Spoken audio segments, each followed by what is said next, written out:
Hier matin, nous sommes entrés dans le monde de Claudia et son mari Jules. Nous avons laissé ce couple aux prises avec la peur, se demandant combien de temps elle et Jules pourraient encore tenir. Ce matin, nous reprenons leur histoire. Claudia se frotte le temps, s'épuisant en pensant à combien est lourd le fardeau après une autre journée longue et agitée. Les affaires ralentissent depuis qu'elle et son mari ont refusé de faire un sacrifice à Artémis. Certains clients viennent encore, mais le flux régulier de clients sur lesquels ils comptaient est devenu un petit réseau imprévisible. Les gestes discrets de la part d'autres chrétiens les encouragent, mais ils ont peur de rester au tapis, aux confins de son esprit. Combien de temps pourront-ils encore tenir? Et est-ce que les choses vont s'empirer? Un soir, alors que ce couple se réunit avec les fidèles de leur coin, l'ancien de leur église leur lit des portions d'une lettre venue de l'apôtre Pierre. Claudia écoute attentivement. Soyez sobre, veillez. Votre adversaire, le diable, rôde comme un lion rugissant, cherchant qui dévorer. Elle expire lentement. C'est exactement ce qu'elle ressent.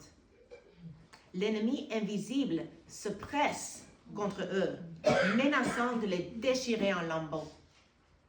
Le pasteur poursuit. Opposez-vous à lui, ferme dans la foi.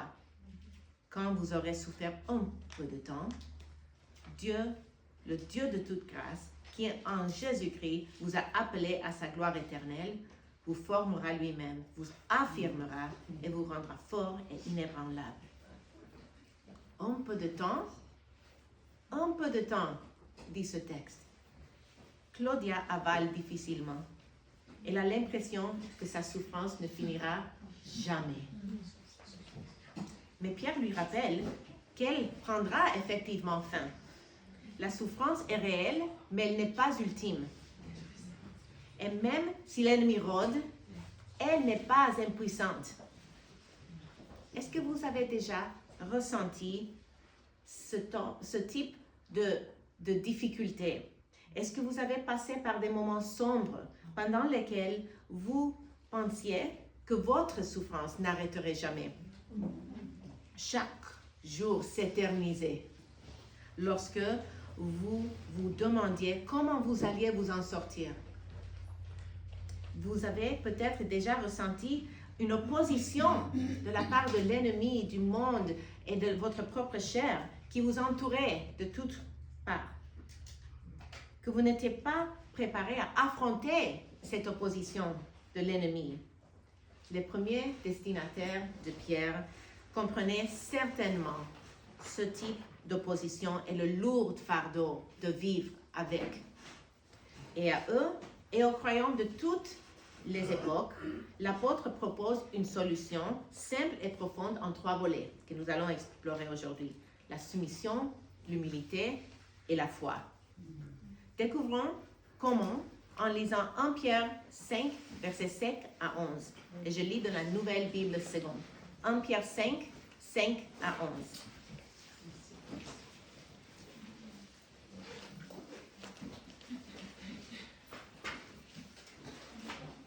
En Pierre 5, verset 5. De même, jeunes gens, soyez soumis aux anciens.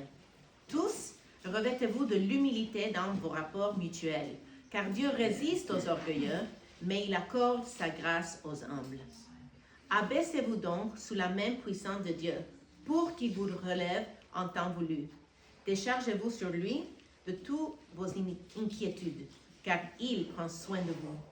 Soyez sobres, veillez. Votre adversaire, le diable, rôde comme un lion rugissant, cherchant qui dévorer. Opposez-vous à lui, ferme dans la foi, sachant que les mêmes souffrances sont imposées à vos frères dans le monde.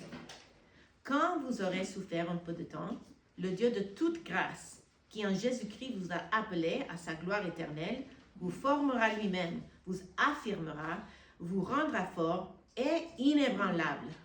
À lui le pouvoir pour toujours. Amen. Amen. Prions. Tendre Père, alors que nous nous penchons encore une fois ce matin sur ta sainte parole, donne-nous à écouter et à recevoir avec les cœurs pleins de foi cette exhortation de Pierre pour nous préparer à faire face à l'ennemi plein de foi dans notre Sauveur Jésus-Christ. C'est en son nom que nous prions. Amen. Amen. L'invitation de Pierre pour nous et pour toutes les générations est la suivante. Puisque la souffrance est passagère et que la gloire en Christ est éternelle, soumettez-vous, humiliez-vous et résistez à l'ennemi par la foi. Puisque la souffrance est passagère et que la gloire en Christ est éternelle, soumettez-vous, soyez humbles et résistez à l'ennemi par la foi.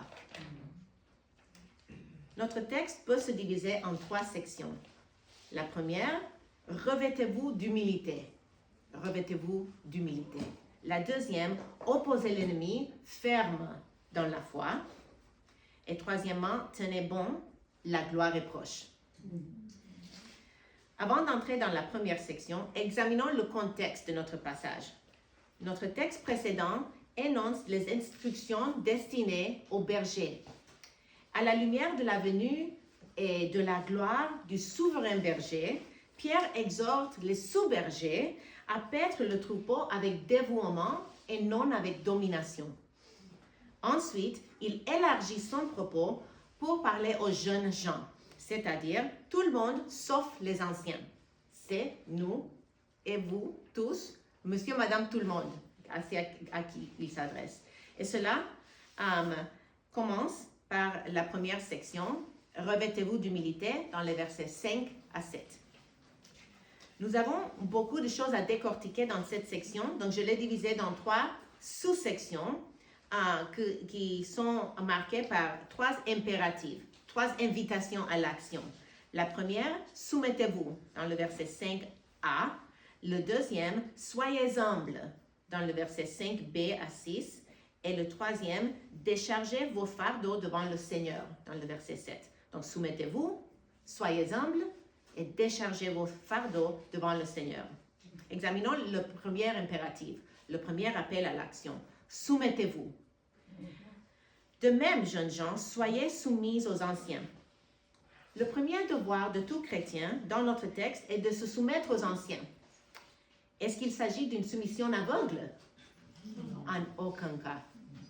Pierre ne dit pas que nous devons endurer l'abus spirituel de la part des leaders. Donc, si quelqu'un ici est abusé par un responsable qui est censé être un berger avec douceur et paître le troupeau comme Christ, parlez avec quelqu'un, avec Cornelia, avec Julie, avec quelqu'un, parce que ce n'est pas ce que ce texte veut nous inviter à faire. Si vous vous trouvez actuellement, comme la plupart de nous, dans des églises en bonne santé, j'espère, nous avons besoin de cette exhortation. Parce que nous avons tous besoin d'apprendre à nous soumettre. Pas seulement les femmes, mais tout chrétien. Et dans une culture individualiste, nous pourrions penser, moi je n'ai pas besoin de mon pasteur. Oui, le dimanche matin, c'est bien, il donne une prédication et je suis édifiée. Mais après cela, j'ai ma Bible, j'ai Jésus, je n'ai pas besoin de plus. Mais bien sûr que nous avons besoin de plus. Parce que Dieu nous a accordé la grâce d'avoir des sous-bergers qui veillent sur notre âme, qui nous protègent des faux enseignements, qui prennent soin de nous lorsque nous sommes malades ou que nous avons un fardeau trop lourd pour porter tout seul. C'est leur job et c'est leur joie. Donc nous avons besoin de nos sous-bergers et cela commence par la soumission à leur leadership. Et je suis tellement reconnaissante pour mon pasteur Nicolas qui démontre un amour sacrificiel à l'image de Christ sur les brebis à Emmanuel. Et ma fille donne un thumbs up parce qu'elle l'aime aussi. c'est facile de se soumettre à son leadership et je prie que le Seigneur vous accorde également des sous-bergers comme lui. Nous avons tous besoin des soins quand nous luttons avec des questionnements sur la foi, quand nous faisons face à des difficultés dans notre mariage ou dans notre parentalité. Ce n'est jamais le cas avec nous, bien sûr. Lorsque nous avons une habitude malsaine et nous avons besoin du counseling, quand nous avons besoin de la prière pour n'importe quel défi dans la vie. Soumettons-nous à nos bergers. C'est le premier point. Le deuxième sous-point, c'est humiliez-vous. Et ça dit tous, revêtez-vous de l'humilité dans vos rapports mutuels. Pierre exhorte maintenant, vous tous, entre guillemets. Ça inclut les bergers et les brebis. Maintenant, il s'adresse à l'Église en entière. Donc, si le verset 1 à 4 de chapitre 5, c'était pour les bergers, et si le verset 5a était pour les brebis, maintenant, il passe à une exhortation à l'assemblée, à tout croyant. Et par là, il nous invite à nous dépouiller de nos vêtements sales, de l'orgueil et de l'égocentrisme et à revêtir les vêtements purs de l'humilité. C'est un peu comme lorsqu'on rentre d'une séance d'entraînement au gym ou bien d'une randonnée dans la forêt où nos pantalons ont été mouillés s'il avait plu ou bien une matinée dans le jardin et on enlève ses vêtements sales, peut-être puants et boueux et après avoir pris une douche, on enfile une tenue fraîche, propre et odorante. Et il devrait être de même dans notre interaction les uns avec les autres. L'orgueil est si souvent notre mode par défaut. Mais pour être clair, l'orgueil ne consiste pas seulement à penser que je suis la meilleure, que je suis la plus jolie, que je suis la plus intelligente, que je suis la meilleure à soccer, que quoi que ce soit. Ça, ce n'est pas la seule manière d'être orgueilleuse, même si quelqu'un qui pense ainsi est évidemment orgueilleuse. Le pasteur Tim Keller a défini l'orgueil non pas comme penser trop de soi, mais autant de penser trop à soi. Et il souligne ainsi l'importance de déplacer l'attention de soi vers les autres et vers Dieu. En gardant cette définition à l'esprit, voici quelques exemples de ce que peut comporter l'orgueil à part les exemples que j'ai donnés. Par exemple, si on refuse de demander de l'aide, parce que je veux que les gens pensent que je peux tout gérer seul. Ou bien que je m'offense facilement au lieu d'écouter et d'essayer de comprendre les autres. Ou bien qu'on évite la vulnérabilité parce que nous ne voulons pas paraître faibles. Ou bien de s'engager de manière excessive parce que nous voulons paraître indispensables. Ou bien s'abandonner à l'apitoiement de soi. Parce que je me sens comme si je dois me concentrer sur tout ce que n'est pas bien chez moi parce que ça, c'est l'humilité. Mais ce n'est pas l'humilité. C'est l'égocentrisme finalement. On oublie la grâce de Dieu dans ce cas-là. Quelle que soit la forme que l'orgueil prend, que notre étude nous encourage à nous débarrasser de ces vêtements sales et de revêtir les robes de l'humilité. Et voici la grande motivation dans la dernière phrase du verset 5. Car Dieu résiste aux orgueilleux, mais il accorde sa grâce aux humbles. En citant Proverbe 3, 34, Pierre nous avertit ce qui arrive à ceux qui sont gouvernés par l'orgueil. Dieu les résiste. Il s'oppose à eux, il leur est hostile. Et je ne sais pas pour vous, mais moi je ne veux pas faire un ennemi de mon Dieu, de mon Sauveur. J'ai déjà assez de problèmes avec la chair, le monde et le diable. Je veux garder toujours un humble esprit pour que Dieu ne m'oppose pas.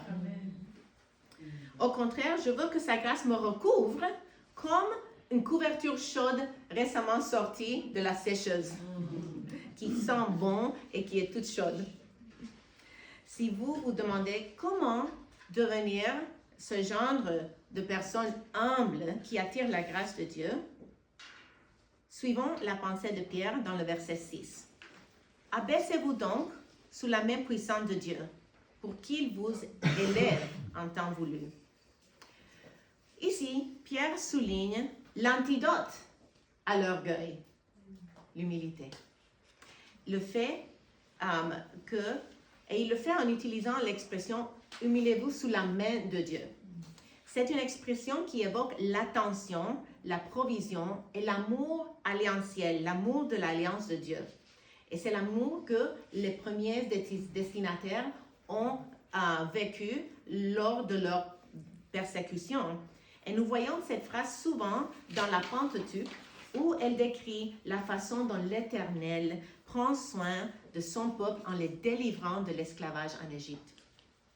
Sa main châtie les méchants, les ennemis de Dieu, et elle défend ses enfants.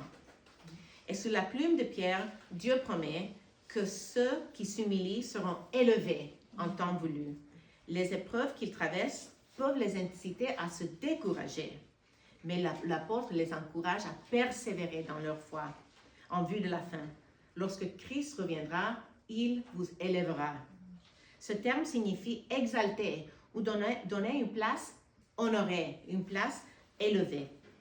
Et ce statut plus élevé, quel pourrait-elle être que d'être parmi les élus, de le louer devant le trône éternellement, de nous reposer dans les promesses de sa gloire.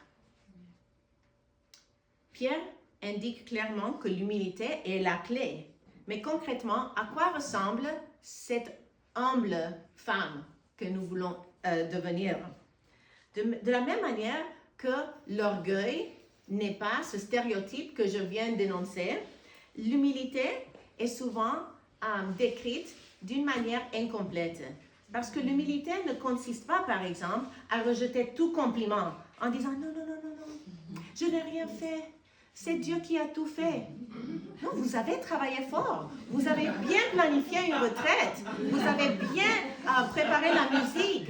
Toutes ces choses ont été le fruit de vos efforts et un simple merci est acceptable. Tu n'es pas en train de déroger Dieu de sa gloire en acceptant un compliment. L'humilité ne consiste pas à être silencieuse et passive, à jamais parler devant les autres. Et à une époque, je croyais que c'était les filles tranquilles, qui parlaient très peu, qui étaient humbles, et que moi, je devais être très orgueilleuse. Je pensais que les bavardes étaient les orgueilleuses et que je devais devenir comme ces filles idéales, humbles. Mais j'ai compris que le peuple de Dieu consiste d'une diversité qui est la beauté de l'Église et que nous sommes comme une vitrail avec toutes sortes de couleurs et de formes. Et comment un vitrail serait plate, serait pas jolie si elle était toute d'une même couleur? Elle serait en fait une fenêtre et pas une vitrail. L'humilité ne consiste pas non plus à éviter de se trouver du devant de la scène. Parce qu'on se dit, ah non, non, non, non, les humbles sont censés servir dans l'ombre. Mais les leaders, ceux qui sont de l'avant, doivent pratiquer l'humilité autant que la personne qui sert dans l'ombre. Et l'humilité ne consiste pas non plus à penser que je n'ai rien à offrir, que je n'ai pas grand-chose à apporter. C'est tout simplement faux. Dieu nous a donné à chacun un don, comme j'ai mentionné hier après-midi. Et nous avons une obligation à mettre en pratique les dons que Dieu nous a donnés. C'est un manque d'humilité de ne pas les mettre en pratique. Donc, soyons plutôt rassurés de la bonté de Dieu et de sa puissance afin de mettre en pratique les dons qu'il nous a donnés et à ne pas les enterrer. Maintenant que nous avons abordé ce que l'humilité n'en est pas, posons-nous la question suivante. Comment puis-je concrètement m'humilier sous la puissante main de Dieu? Pour répondre, tournons-nous vers notre troisième sous-point. Déchargez-vous de vos fardeaux devant le Seigneur. Verset 7. Déchargez-vous sur lui de toutes vos inquiétudes, car il prend soin de vous.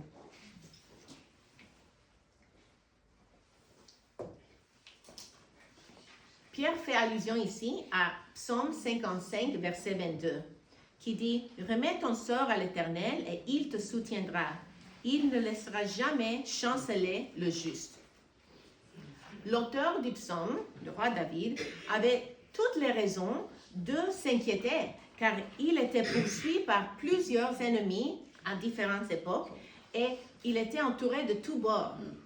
Pourtant, les promesses que Dieu lui avait faites, qu'il deviendrait roi un jour, qu'il aurait une descendance pour toujours sur le trône, a fait en sorte que les promesses de Dieu résonnaient dans son cœur et lui permettaient de déclarer une telle assurance dans le psaume 55. Et nous en sommes de même en tant qu'enfants de Dieu de la Nouvelle Alliance. Concrètement, nous pouvons nous décharger de nos fardeaux parce que nous savons qu'il prend soin de nous, parce qu'il a promis de le faire. Et de se décharger de ce fardeau et de lui confier toutes les charges, tous nos soucis, et de le rendre responsable pour cela, parce qu'il a promis de le faire. De plus, le verbe signifie littéralement de les rouler vers lui. Ce qui suggère que c'est une action continuelle, parce que les choses rondes peuvent rouler encore une fois vers nous, n'est-ce pas? On doit continuellement les rouler vers lui. Et chaque fois que nos soucis ressurgissent et qu'elles grandissent même, notre relation avec lui peut grandir alors que nous lui les remettons. C'est un réflexe que nous devons développer, n'est-ce pas? Et quand on l'écriture par souci, ça parle de toute inquiétude, de toute préoccupation, du sentiment d'appréhension, des détresses qui sont suscitées par un danger ou une menace possible. Il peut s'agir des petits ou des grands soucis, d'inquiétudes inutiles ou légitimes. Il y a des fois où on a raison d'être un peu inquiet. Jésus même a eu des moments d'anxiété dans son ministère, dans le jardin de Gethsémane, par exemple. Donc, donnez-lui tout et laissez-le faire le triage. De manière dont les centres de recyclage traitent les objets en verre et en carton. C'est une parole tellement encourageante pour nos âmes accablées de penser qu'on peut lui laisser tout à ses pieds et il va s'en occuper. Il s'intéresse vraiment à nos problèmes, tant les petits comme les grands. Ça me rappelle de l'histoire du voyage du pèlerin. Est-ce que vous connaissez l'histoire du voyage du pèlerin? Pour celles qui ne la connaissent pas, l'histoire est d'un homme qui s'appelle Chrétienne, qui quitte la cité de la destruction pour partir en quête de la cité céleste. Et il entame son voyage accablé par un fardeau presque impossible à porter par ses propres forces. Et lorsqu'il arrive au pied de la croix, dans son cheminement, son pèlerinage, il s'humilie, il dépose son fardeau et il trouve la liberté et la joie. Il en va de même pour nous, nos sœurs. C'est ce genre d'humilité à laquelle notre passage nous invite. Lorsque nous souffrons injustement de la part d'un membre de la famille, de la part d'un membre de l'Église, de la part d'un collègue de travail ou même de notre patron, nous ne devons pas nous venger, mais nous devons laisser ce fardeau aux pieds de Jésus. Lorsque nous sommes tentés de secouer le poing vers Dieu, parce que nous ne comprenons pourquoi il fait ce qu'il fait, nous pouvons lui adresser nos interrogations avec honnêteté et avec respect, parce que nous pouvons être certains qu'il connaît déjà ce que nous sommes en train de penser. Nous ne pouvons pas le lui cacher. Donc soyons honnêtes et remettons à lui même nos moments de colère avec lui, parce qu'il est capable de changer nos cœurs et de nous aider à nous en sortir de cette amertume, quoi que ce soit. Et lorsque nous sommes tentés de compter sur nos propres forces dans nos difficultés, souvenez-vous de la fragilité de notre humanité et laissons-lui porter nos soucis parce qu'il est bien plus fort que nous. Et lorsque nous sommes épuisés par le découragement, recherchons-nous la force en lui parce qu'il nous donne sa force. Jusqu'à présent, nous avons découvert le premier grand impératif du passage, « Revêtez-vous d'humilité » dans les versets 5 à 7.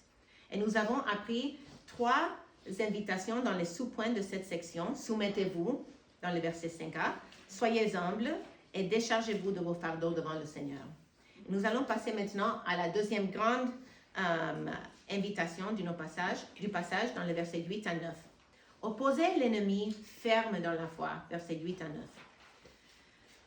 Soyez sobres, veillez. Votre adversaire, le diable, rôde comme un lion rugissant, cherchant qui dévorer. Opposez-vous à lui, ferme dans la foi, sachant que les mêmes souffrances sont imposées à vos frères dans le monde.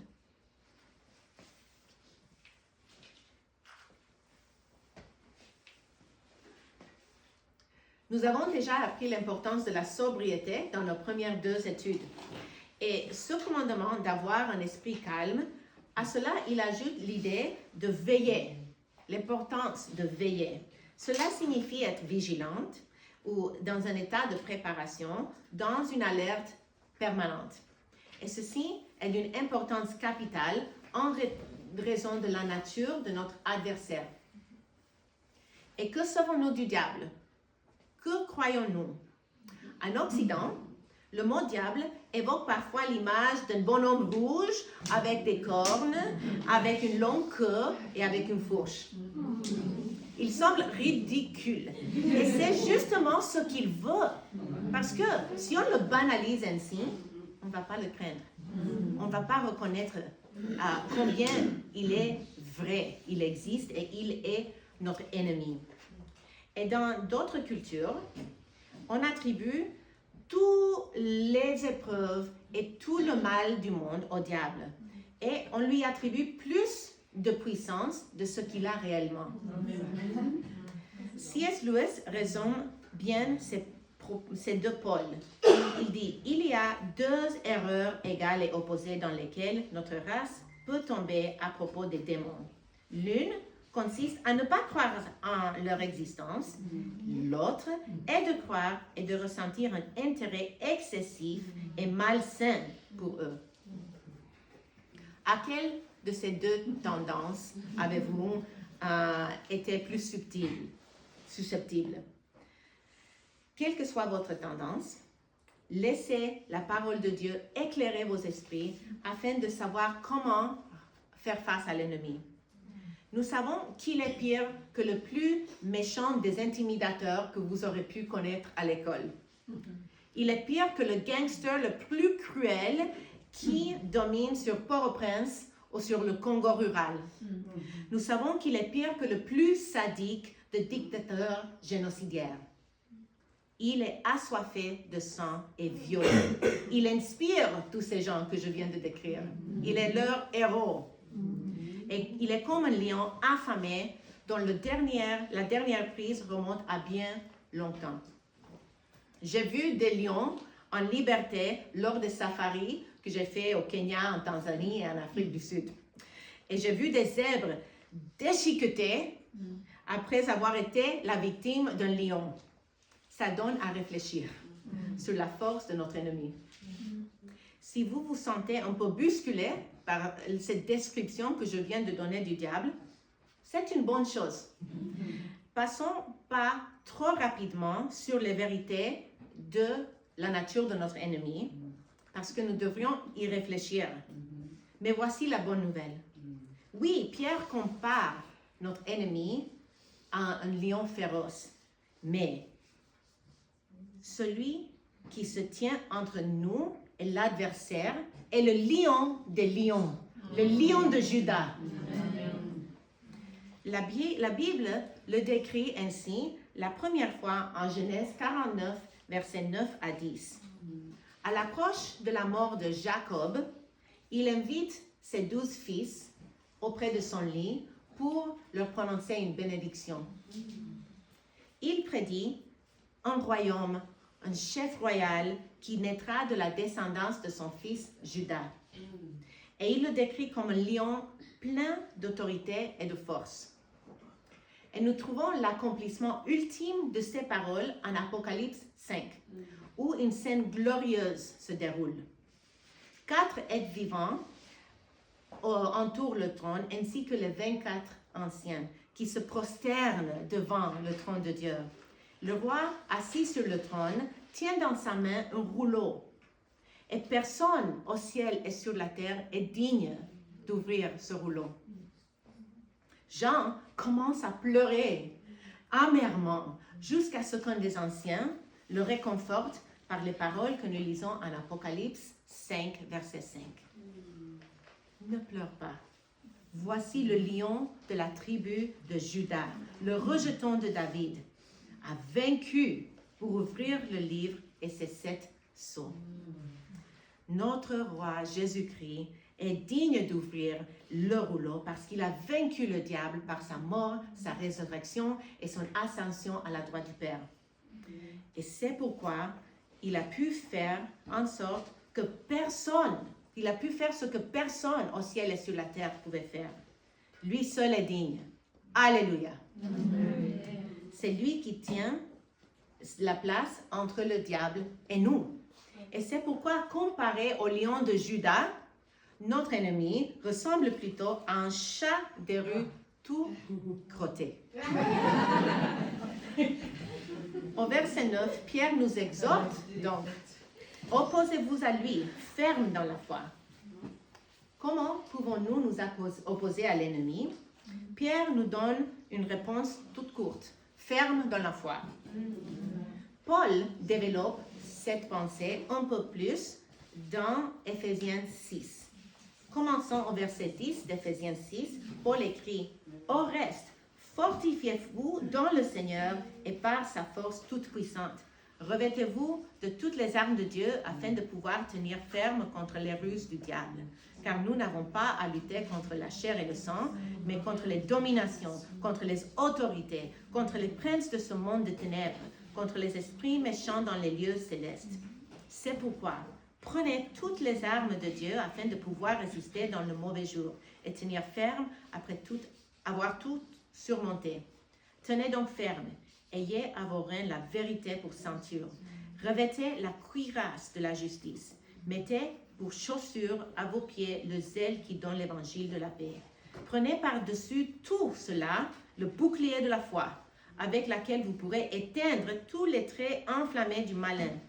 Prenez aussi le casque du salut et l'épée de l'esprit, qui est la parole de Dieu. Faites en tout temps, par l'esprit, toutes sortes de prières et de supplications. Veillez à cela avec une entière persévérance et priez pour tous les saints. Nous n'avons pas le temps de développer chaque point de ce passage, mais j'aimerais souligner quelques points. Premièrement, au verset 10, il écrit « Fortifiez-vous dans le Seigneur ». C'est en union avec Jésus-Christ, lorsque nous sommes remplis de l'Esprit, que nous nous rendrons forts, que nous sommes capables de faire face à l'ennemi. Nous avons besoin des forces de Christ et non de nos propres forces. Et nos armes ne consistent pas d'autre chose que la vérité, la justice, l'évangile de la paix, la foi, le salut, l'épée de l'esprit qui est la parole de Dieu et les prières et les supplications. À part de l'épée de l'esprit, toutes ces différentes armes sont défensives. Nous ne cherchons pas les chicanes avec le diable, mais quand nous défendons de ces attaques, c'est par la parole de Dieu avec la prière et la supplication. Nous tenons ferme dans la foi lorsque nous avons été armés par la sainte parole de Dieu. Nous n'avons pas non plus à reprendre Satan, à nous adresser à lui directement. Nous n'avons pas besoin de lui donner le droit d'entendre nos voix parler à lui directement. Jude, verset 9, dit « Or, l'archange Michel, lorsqu'il contestait avec le diable et lui disputait le corps de Moïse, n'osa pas porter contre lui un jugement injurieux, mais il dit que le Seigneur te réprime. » Non, cela ne sert à rien de parler au diable ou de le réprimer. Mieux vaut s'approcher de Dieu, car Jacques 4, versets 7 et 8 dit « Soumettez-vous donc à Dieu, résistez au diable et il fuira loin de vous. Approchez-vous de Dieu et il s'approchera de vous. » C'est un parallélisme. Jacques dit la même chose de deux manières différentes. Soumettez-vous à Dieu, résistez au diable. Approchez-vous de Dieu, il s'approchera de vous. C'est presque la même manière de dire la même chose de deux façons différentes. Donc, alors que vous vous opposez au diable, approchez-vous de Dieu. Alors que vous faites cela, j'aimerais que vous gardiez à l'esprit certaines vérités. Il n'y a que Dieu qui est omniprésent. Le diable est limité par le temps et par l'espace. Seulement Dieu est partout et en tout moment. Il n'y a Dieu qui est omniscient, c'est-à-dire c'est le seul qui sait toutes choses. Le diable ne peut pas prédire l'avenir et il ne peut pas lire vos pensées. Souvenez-vous aussi qu'il n'y a que Dieu qui est omnipotent. Oui, le diable est puissant. On a déjà vu qu'il est comme un lion. Mais il ne peut pas nous toucher à moins qu'il ait la permission de Dieu. Si vous vous souvenez de l'histoire de Job, Satan a dû chercher la permission de l'Éternel avant d'aller troubler la vie de Job. Donc, alors que vous faites face à des épreuves, sachez que même si la source de votre souffrance puisse être l'ennemi, ces propos doivent passer par la main puissante et aimante de votre Père céleste. Passons à notre dernière phrase du verset 9. Sachant que les mêmes souffrances sont imposées à vos frères dans le monde. Nous n'étions jamais censés vivre la vie chrétienne et surtout vivre les épreuves toutes seules. Nous avons particulièrement besoin les uns des autres lorsque nous sommes éprouvés. Pierre réconforte les destinataires de cet épître au sujet de leurs épreuves en leur rappelant que leurs frères et sœurs du monde entier souffrent également. Ensemble, en tant que corps de Christ, nous pouvons prier les uns pour les autres et nous soutenir lorsque nous affrontons les épreuves. De plus, les témoignages des chrétiens qui souffrent peuvent nous fortifier et nous aider à persévérer dans la foi. Jusqu'à présent, dans notre étude, nous avons vu que Pierre nous exhorte « Revêtez-vous d'humilité » dans les versets 5 à 7. « Tenez ferme dans la foi contre l'ennemi » versets 8 et 9. En ce faisant, il a servi à son point principal que puisque la souffrance est passagère et la gloire est éternelle, soumettez-vous, soyez humbles et résistez à l'ennemi. Et maintenant, au verset 10 et 11, il conclut avec l'argumentation de son épître et son passage. Donc, sa dernière partie de notre texte, versets 10 à 11, sert également de conclusion pour toute l'épître. Tenez bon, la gloire est proche. Quand vous aurez souffert un peu de temps, le Dieu de toute grâce, qui en Jésus-Christ vous a appelé à sa gloire éternelle, vous formera lui-même, vous affirmera, vous rendra fort et inébranlable. À lui le pouvoir pour toujours. Amen. Examinons la première clause au verset 10. Quand vous aurez souffert un peu de temps. Que pensez-vous de cette affirmation? Exactement. Exactement. Lorsque on traverse une épreuve, elle ne semble pas du tout être momentanée, un peu de temps. Et par quel instrument est-ce qu'il mesure ce peu de temps? La réponse se trouve dans l'expression « sa gloire éternelle ». Comparé à l'éternité, notre souffrance sur terre est éphémère. C'est un clin d'œil, un claquement de doigts. Et en 2 Corinthiens 4, 16 à 18, Paul décrit nos souffrances comme momentanées et légères, relatives à la durée et au poids de la gloire de l'éternité. Cela remet en perspective cette expression « un peu de temps ». Reprenez avec moi le verset 10. « Le Dieu de toute grâce qui en Jésus-Christ vous a appelé à sa gloire éternelle. » Le Dieu de toute grâce nous rappelle que tout ce que nous avons reçu est un don de grâce de la part de Dieu. Donc, même quand quelqu'un est généreux avec nous, quand quelqu'un nous traite avec amour et tendresse, Dieu est la source ultime de tout cet amour, de toute cette bonté que nous recevons. Il nous tend sa main aimante à travers la main des autres. D'autant plus lorsque nous considérons l'apogée de la grâce de Dieu envers nous, la croix de Jésus-Christ.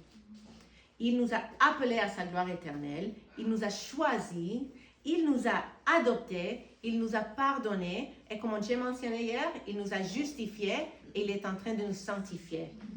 Il nous a unis à Christ dans sa mort et sa résurrection, et il est à la droite du Père où nous sommes assis avec lui dans les lieux célestes.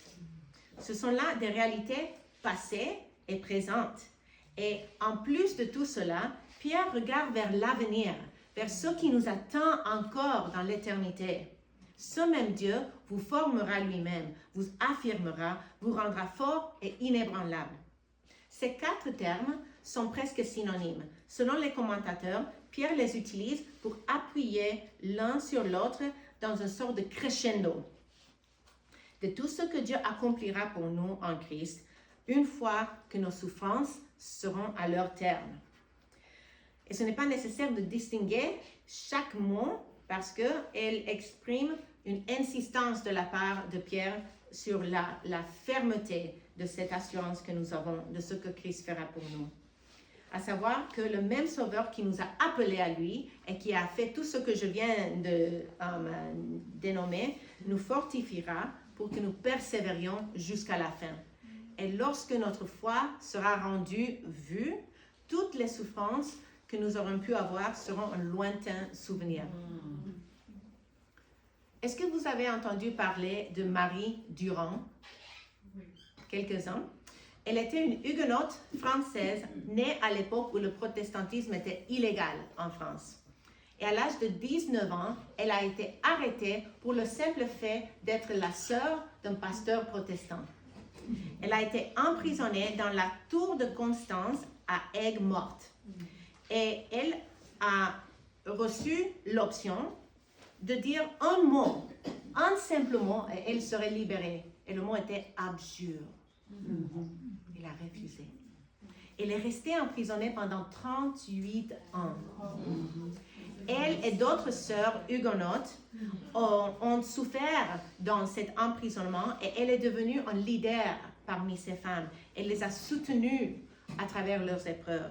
Et sur le rebord en pierre de sa cellule, quelqu'un que l'on croit être Marie a elle-même gravé le mot « résister ».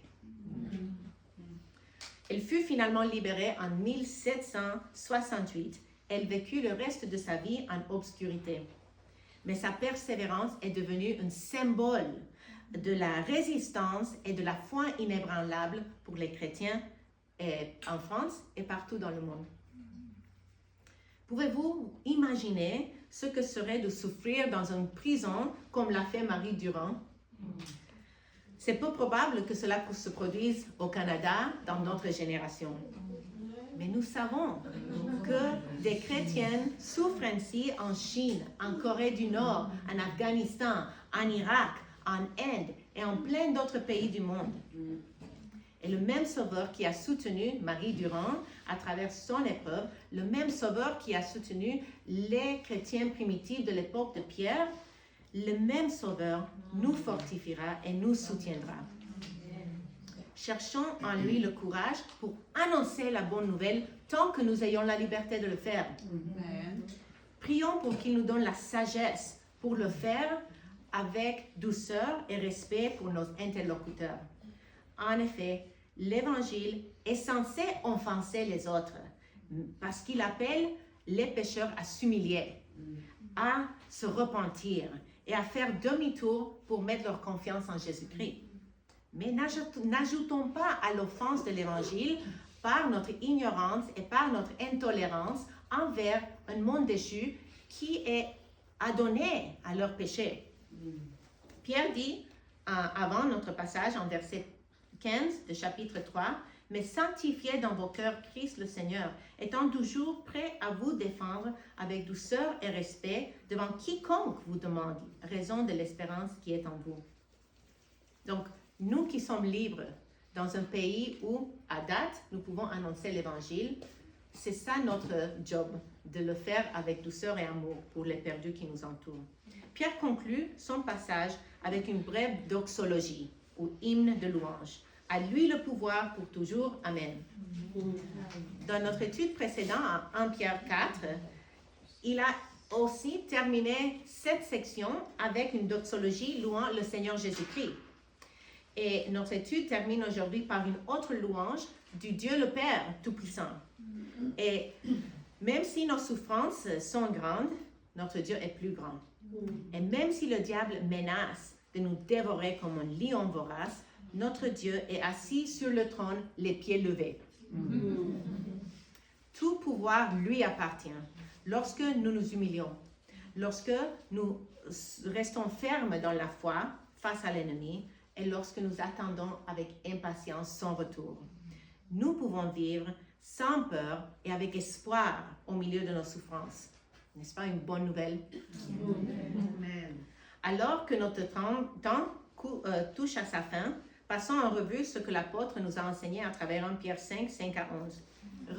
Revêtez-vous d'humilité, opposez-vous à l'ennemi, ferme dans la foi, et tenez bon, la gloire est proche.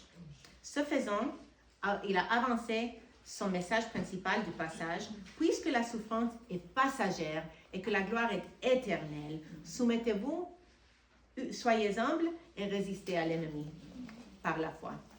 En guise de conclusion, revenons au couple de notre illustration d'ouverture.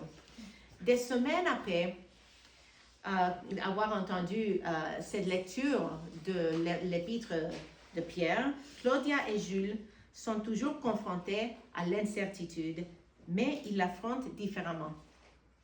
La peur ne tient plus à leur cœur en captivité. Ils apprennent à confier dans leur Seigneur et à lui rouler tous leurs soucis, confiant qu'il prend soin d'eux.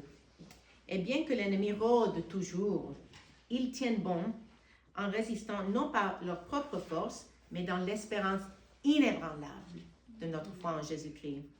Les témoignages authentiques des croyants de tous les âges s'étendent sur 2 millénaires et nous invitent à faire de même. Puisque la souffrance est passagère et la gloire est éternelle, soumettez-vous, soyez humbles et résistez à l'ennemi. Amen. Amen.